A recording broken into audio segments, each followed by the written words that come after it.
So, hi guys, welcome back to my YouTube channel. So, in today's vlog, I am going to do a quick review about the Watson's Micellar cleansing wipes. So, nakasulat dyan is deep cleanse. So, it has two side. Meron siyang soft side and yung isa is para siyang, hindi naman siya sobrang rough, but this is good for exfoliating.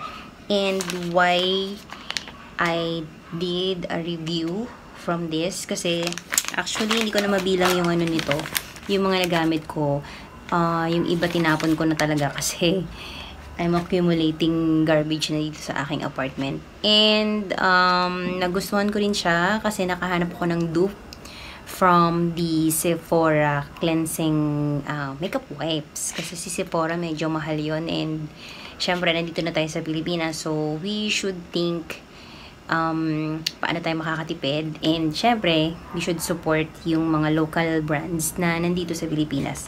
And isa pa, one of the reason is I am under Watson's company. Although I work although I am currently working sa Look at Me, which is yun yung parang counterpart ni Sephora luxury store ni Watson's. Although may mga items pa rin na you can be found inside Watson's and Look. So, sumisegue na tayo. Disclaimer lang guys, this is not a sponsored video. Medyo sinisipag lang ako mag-review today kasi parang ang tagal na nung last ko na vlog. And ayan, may dumadaan na aeroplano. Yan yung reason bakit ako tinatamad mag-vlog. Kasi itong apartment ko is daanan siya ng aeroplano. And I'm here in Taguig and I am near to Naiya 3. So, ayun, medyo malayo na tayo ng topic. So, yun na nga guys. Watson's Love My Glow Micellar Cleansing Wipe. Nagaano kasi ko guys, nagdo-double cleanse.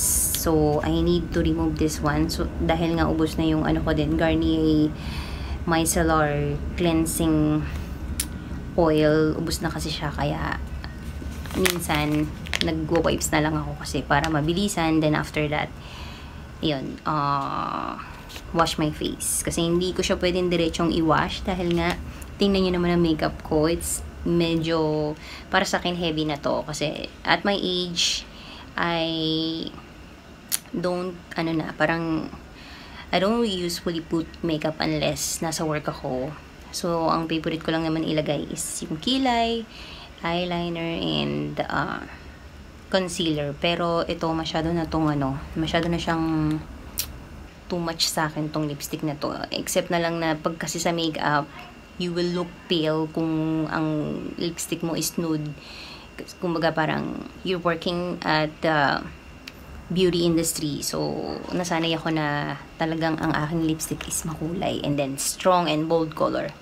Parang in English ko lang yung strong and bold color. So, ayan. Tatanggal na tayo. And hindi ko na rin kasi ito i-edit na paputol-putol. Kaya I should use na this may left hand. So yun nga, as I have said, it has two side. Itong rough, pero hindi naman siya ganun ka-rough. And then the soft side or yung smooth. Kay Sephora, mararamdaman mo yung rough niya kasi that is made of charcoal. So, yan talaga is good for exfoliating. Ito, parang medyo mild yung exfoliating niya. And then, nakasulat pala dito is suitable for normal to oily skin. Yan sa likod niya.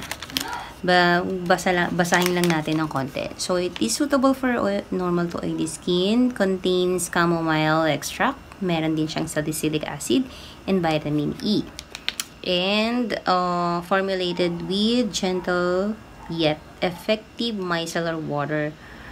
Leaves skin feeling cleaned, refined,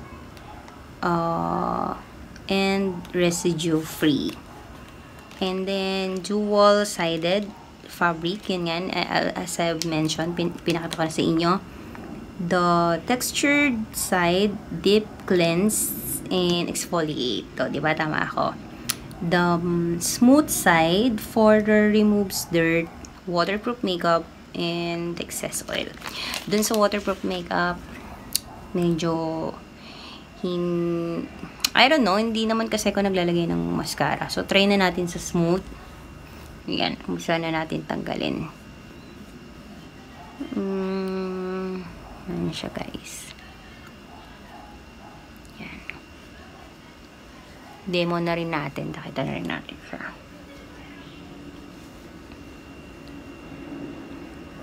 May dumadaang eroplano. Ngayon lang mahirap yung eyeliner tanggalin, no? Lalo na naka-ano kasi ko, hindi ako ng extension na lashes. Kasi ano ko, guys. Umaten ako ng kasal ng aking kababata. Ayan. Yun lang medyo nahihirapan ako dun sa eyeliner. And then yung rough side is I'm using this to remove my lipstick. O, yan. Yun. O, diba pa-heart? Pa-heart siya. Yan, guys. So, dahil nga wala naman akong foundation, tipid nga talaga kapag I mean, isang wipes lang yung nagagamit ko dahil I don't use foundation. I'm using only concealer. Kasi, ang init dito, guys, so pagpapawisan ka, unless na yung sasakyan mo is aircon or hatid sundo ka or may transport, I mean, kayo naman, no. So, ayan, yun na siya. O, diba, parang yan ang aking face without makeup. Ayan. But I will do pa rin, I'll wash my face kasi nga syempre nakakatanda ng skin kasi yung kapag dati, like when I was in Sephora, sobrang pagod, lalo na pag morning ako, tapos yung transport pa kasi paikot-ikot, so nakakauwi ako talaga mga 8 o'clock na, and then hindi rin ako nakakatulog. Tapos naalala nyo yung mga times na nandun ako, after that sinisipag pa ako mag-vlog, tapos after nun inaantok na ako. And wala, naalala ko lang, hindi ako nagluluto, kaya siguro iniwan ako na asawa ko dahil mas focus ko yung vlogging. Wala, kasi I'm happy, natutuwa ako dun sa pagbablog kasi nga, yun yung aking parang ko na rin dun, memories when I was in Kuwait. As in memories na lang talaga siya kasi wala na rin kami ng husband ko. Well, anyways, wala naman akong masamang doon, intention, bakit ko sinabi yun. I'm just remembering the past, and which is past is past na.